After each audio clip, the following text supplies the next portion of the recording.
Jamaah, ad-dunya sijnul mu'min. Dunia ini penjara buat orang beriman. Penjara. Buat siapa? Al-mu'min. Semakin kuat iman antum, semakin kokoh penjara itu. Semakin tinggi iman antum, semakin tinggi pula tembok-tembok penjara itu. Tapi semakin antum akan tenang menghadapi dunia ini. Alladzina amanu wa lam yalbisu imanahum bidzulmin ulaika lahumul amnu wa hum muhtadun. Orang-orang yang beriman dan tidak mencampur keimanannya dengan kesyirikan, dengan kezaliman, dan kezaliman bertingkat-tingkat. Ulaika lahumul amnu, mereka orang yang mendapatkan keamanan. Aman itu jauh lebih besar daripada nikmat harta. Siapa yang mau dikasih emas 1 ton? Ada yang mau jawab? Mau dibuat apa?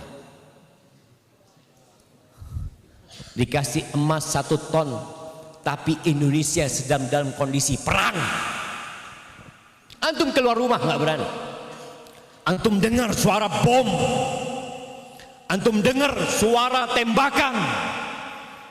Apa gunanya? Apa gunanya antum punya uang 1 triliun, tapi perampok sedang mengelilingi rumah antum? Apa gunanya? Nggak ada. Yang ada antum siap memberikan semua uang itu. Yang penting antum hidup aman. Kenapa kita melihat ada orang-orang yang minum khamr, sabu-sabu? Berapa harga sabu-sabu? Harga sabu-sabu itu lebih mahal daripada harga emas. Nah, berapa harganya? Nah, siapa yang pernah beli? Jamaah, sabu-sabu itu sekarang berapa sekarang? 1,2 sampai 1,8 1 gram. Emas itu nggak sampai 1 juta. Antum bisa bayang kenapa orang rela beli sabu-sabu dan dia tinggalkan emas? Karena dia merasa menderita jiwanya. Dia ingin tenang, dia ingin merasakan kedamaian, dia siap mengeluarkan itu. Ketika dia tegak sabu-sabu atau dia hirup itu sabu-sabu, dia merasa seperti orang yang paling kuat, yang paling kokoh, yang paling bahagia. Hilang yang namanya pengaruh sabu-sabu, bingung lagi hidupnya, menderita lagi hidupnya, sengsara lagi hidupnya. Al-mu'min la, al-mu'min la.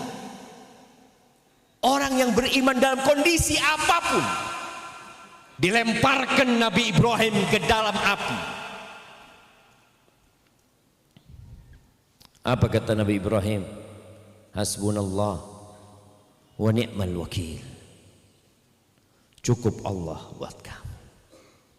Allah sebaik-baiknya penolong, sebaik-baiknya pelindung. Allah selamat.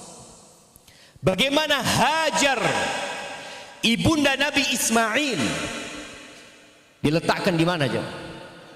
Di Mekah.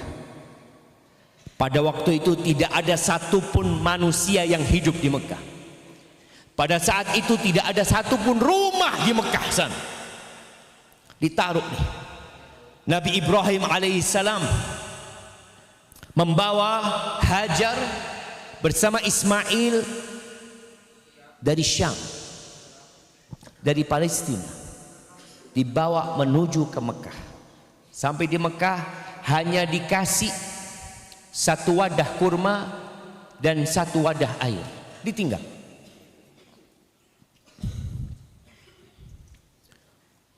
Sebagian kita mati atau orang tuanya mati nggak meninggalkan harta, tidak ada warisan yang tinggalkan. Tapi kalau orang tua meninggalkan iman buat antum, cukup. Ketika Nabi Ibrahim pergi hendak meninggalkan Hajar bersama Ismail, Ismail nggak bisa kerja, masih dalam susuan, dan Hajar seorang wanita. Berangkat Nabi Ibrahim, ditanya sama Hajar, ila man takiluna ya Ibrahim? Ibrahim, engkau titipkan kita ke siapa? Ke siapa? Nabi Ibrahim nggak jawab, terus pergi Nabi Ibrahim. Ditanya lagi yang kedua kali, ila man takiluna ya Ibrahim? Ibrahim, kau titipkan kita ke siapa? Nggak dijawab. Sampai ketiga kali nggak dijawab, baru Hajar berpikir kayaknya pertanyaannya yang salah. Maka dia merubah pertanyaannya, pertanyaan yang landasannya iman. Dia mengatakan, Allahu amaraka bihada. Apakah Allah yang memerintahkan kepadamu untuk melakukan ini? Nah, apa kata Hajar? Idzan la yudayyi'una. Kalau Allah yang memerintahkan kepadamu, Allah tidak akan melantarkan kita. Pergi kau. Itu iman, jemaah. Cuma jadi masalah kita nggak kuat imannya. Kita baca Al-Fatihah sehari 17 kali. Kita mengatakan Maliki Yaumiddin. Kita mengatakan Iyyaka na'bud wa iyyaka nasta'in. Tapi nggak ada di hati kita, hanya lewat itu. Nabi bagaimana mendidik sahabatnya dengan keimanan, jemaah, sehingga mereka siap hidup susah, siap berkorban karena mereka beriman kepada Allah Jalla Jalaluhu. Ketika Nabi Muhammad alaihi salatu wassalam mengutus 70 Al-Qurra untuk berdakwah, yang dititipin suratnya Nabi alaihi salatu wassalam namanya Haram bin Milhan. Ketika dia berikan surat itu kepada pemimpin kabilah, tahu-tahu pemimpin kabilah ini sudah nyuruh orang untuk nusuk dia di belakang. Haram bin Milhan ditusuk, jamaah. Tembus itu pedang atau tombak. Darah itu muncrat dari dadanya. Apa yang dia katakan? Fuztu wa rabbil Ka'bah. Menang aku demi Tuhannya Ka'bah. Sukses aku demi Tuhannya Ka'bah. Itu yang bunuh bingung.